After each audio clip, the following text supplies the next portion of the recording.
नमस्कार दोस्तों, सबसे पहले बधाई हो जिन जिन ट्रेनिंग पार्टनर को आरपीएल और स्पेशल प्रोजेक्ट का काम मिला है, उन्हें बहुत बहुत बधाइयाँ।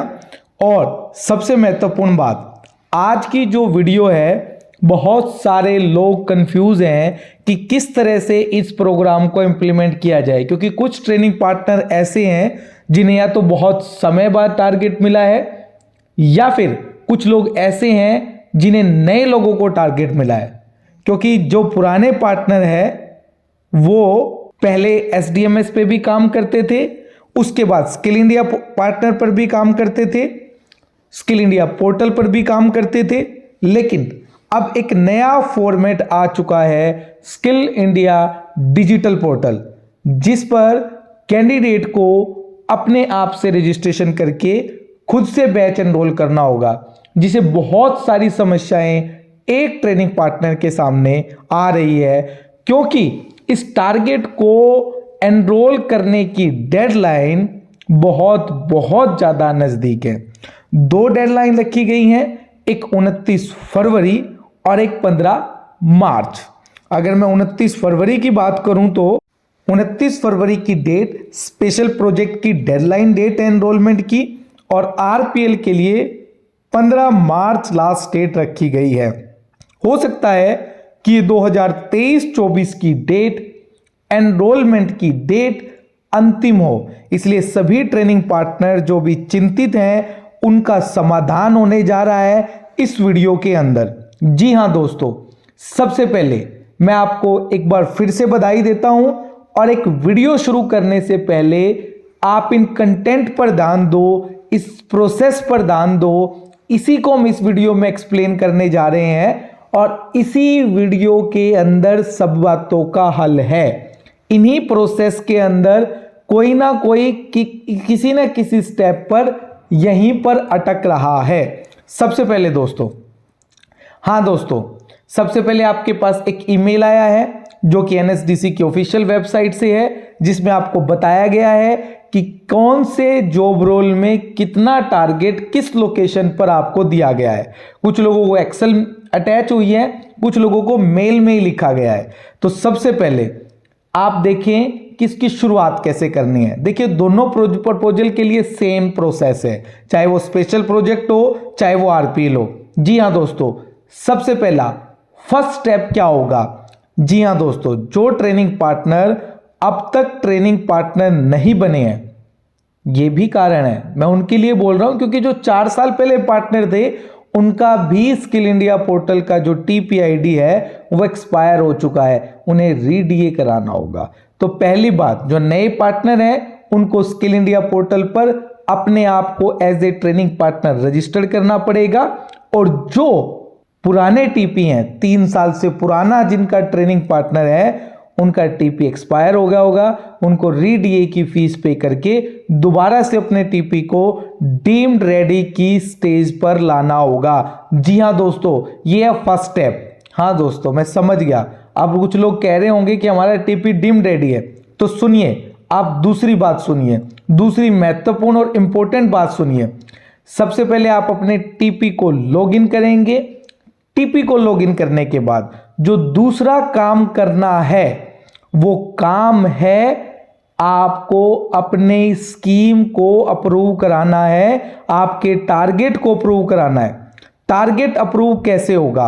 आप अपने टीपी के डैशबोर्ड में जाइए, आपकी स्क्रीन पे दिखाई दे रहा है, नीचे स्क्रॉल कीजिए, माई स्कीम का ऑप्शन, माई स्कीम में जाइए।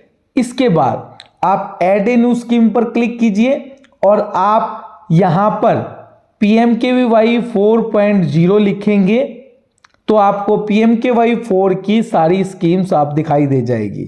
अगर आप स्पेशल है तो स्पेशल सिलेक्ट कीजिए, आरपीएल है तो आरपीएल सिलेक्ट कीजिए, और अपस्किलिंग है तो अपस्किलिंग को सिलेक्ट कीजिए। इसके अंदर सारी महत्वपूर्ण डिटेल्स फिल कीजिए और इस स्कीम को एनएसडीसी से अप्रूवल के लिए भेज दीजिए। यह था आपका दूसरा स्टेप। हाँ दोस्तों, पहले ट्रेनिंग पार्टनर अप्रूव होगा, फिर स्कीम अप्रूव होगी। ठीक है दोस्तों, जिनकी स्कीम भी अप्रूव हो गई है उनके लिए ये तीसरा स्टेप। उसके बाद आप सेंटर पे जाएंगे, कि किस तरह से आपको ट्रेनिंग सेंटर क्रिएट करना है। जी हाँ दोस्तों, PMKY 4.0 की गाइडलाइन में दो महत्वपूर्ण पॉइंट है कि आपका ट्रेनिंग सेंटर एक्रीडेशन के जो नॉर्म्स है उनको पूरा करना चाहिए, और दूसरा पॉइंट, आपको कोई भी ट्रेनिंग चलाने के लिए TOT ट्रेनर होना जरूरी है। अब बात आएगी दोस्तों, सबसे पहले आप ट्रेनिंग सेंटर क्रिएट करेंगे। ट्रेनिंग सेंटर के अंदर एक काफ फॉर्म होता है सेंटर की, जिसमें महत्वपूर्ण इंफॉर्मेशन फिल की जाती है। उस फॉर्म को फिल करने के बाद सबसे पहले आप अपने TP से एक TC क्रिएट करेंगे। एक यूजर नेम और पासवर्ड आपको मिलेगा।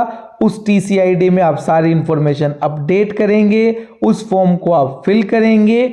उसके बाद आपका ये एक्रीडेशन प्रोसेस पर जाएगा। अभी तक एक्रीडेशन के बारे में कोई रिलैक्सेशन जैसी गाइडलाइन नहीं है, अगर आती है तो हम आपको अपडेट करेंगे। अदरवाइज आप एक्रीडेशन की फीस 3000 आपको at the time of calf submission, 10,000 plus पर 1000 पर जॉब रोल आपको फिजिकल इंस्पेक्शन के लिए पे करना होता है। जी हाँ दोस्तों, अब आपका सेंटर एक्रीडेटेड हो गया। जी हाँ, हमने मान लिया एक्रीडेटेड हो गया। अब TOT ट्रेनर क्या होता है और कैसे होता है? देखिए, जितने भी कोर्सेज हैं वो कोर्सेज किसी ना किसी सेक्टर में आते हैं। टोटल 38 सेक्टर स्किल काउंसिल है। सबसे पहले आपको देखना है कि आपका जॉब रोल कौन से सेक्टर में आता है। आप सेक्टर को अपने उस सेक्टर की सेक्टर स्किल काउंसिल को अपने ट्रेनर नॉमिनेट करोगे, लेकिन आप नॉमिनेट सिर्फ कागज भेजकर मत कीजिए, उसके लिए एक प्रोसेस है। सबसे पहले आप अपने QP या मॉडल करिकुलम से ये देखें कि ट्रेनर की एलिजिबिलिटी क्या है, कितना एक्सपीरियंस चाहिए, कितना टीचिंग का, कितना इंडस्ट्री का। अब आपको चाहिए कि ये एक्सेल्स कहाँ मिलेगी। दोस्तों, अब सारी एक्सेल्स स्किल इंडिया डिजिटल पोर्टल पर हैं, और नहीं है तो हमने लिंक दे दिया है। आज हम इस वीडियो में हर बात का समाधान करेंगे, खत्म करेंगे। आप काम शुरू कीजिए, एक एक दिन आपके लिए महत्वपूर्ण है। जैसे आपने ट्रेनिंग पार्टनर रजिस्टर किया था, वैसे आप ट्रेनर को रजिस्टर कीजिए। आपको एक TR ID मिलेगी। TR ID बनने के बाद उसमें कुछ महत्वपूर्ण डॉक्यूमेंट लाइक उसका बेसिक इंफॉर्मेशन, उसका आधार वैलिडेशन, उसके कॉन्टैक्ट डिटेल, उसका एड्रेस, उसके एजुकेशन क्वालिफिकेशन, उसका इंडस्ट्री एक्सपीरियंस, उसका टीचिंग का एक्सपीरियंस, उसका एक अपडेटेड CV अपलोड करेंगे तो वो एक TR ID के अंदर प्रोफाइल सबमिट होगा। उसी सबमिटेड प्रोफाइल को आप संबंधित SSC को फॉरवर्ड कीजिए और उन्हें रिक्वेस्ट कीजिए कि आपके लिए इसका एक TOT ट्रेनर ऑर्गेनाइज किया जाए। अब आ जाइए दोस्तों, अब आपका स्टेप आएगा कि आपने ट्रेनिंग सेंटर भी बना लिया, TOT ट्रेनर भी हो गया। अब आप कैंडिडेट को स्किल इंडिया डिजिटल पोर्टल पर कैंडिडेट खुद से अपने आप को रजिस्टर करेगा। हाँ दोस्तों, मैं जानता हूं कि आप चाहते हैं कि इसको कंप्लीट बताएं, पर थोड़ा सा वीडियो बहुत लेंथी हो जाएगा। हर एक स्टेप का एक अलग वीडियो बनाएंगे, जिसको आप ध्यान से देखेंगे तो आप उस स्टेप को आसानी से समझ पाएंगे।